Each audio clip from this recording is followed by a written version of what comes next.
So if you're like a lot of business owners, you probably think IT guys want to sell a proactive maintenance or some kind of a maintenance contract. It's just a money thing, which is it gives them more money to do something which is really low value. And I totally get that. I mean, when you get sold that maintenance contract, when you buy that car, you're kind of like, oh, that's just all fluff money. That really doesn't help me anything.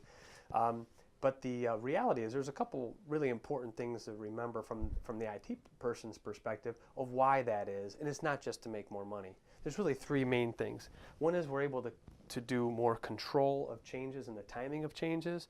It helps us with troubleshooting by doing proactive work. And we also can fix problems before they actually break.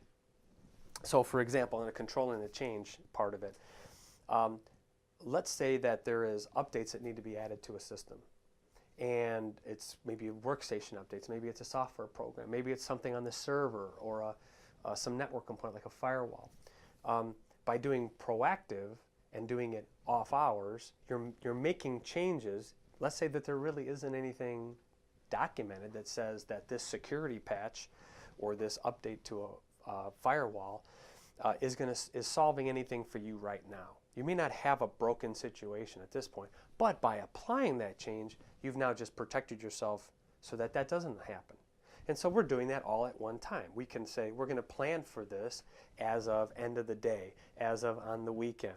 So now we're applying these changes and we're controlling. We can control the timing of when the change happens.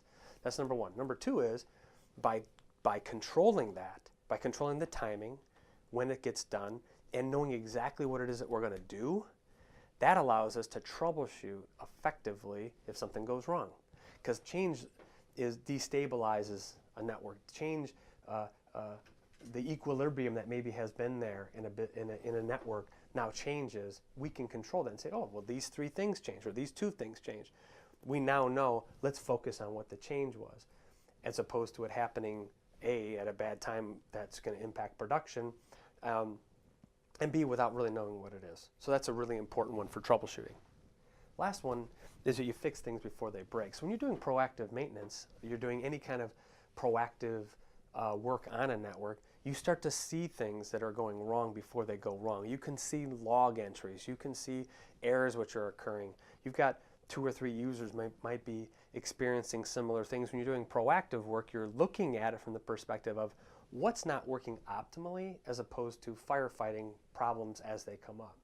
We're able to see them, see trends. You're running out of disk space at a clip of 10% per month, which means you're going to run out of disk space in 6 months. Let's start to plan for having a new upgrade to a drive. Or we see that there's a new release coming out in some software system in 2 months that's going to give you some new features that you want. Let's plan for what that upgrade is going to be ahead of time, or things that need to be done to your workstations, that kind of thing. So when we're trying to engage our clients on proactive maintenance or preventative maintenance programs, there's good reasons behind it.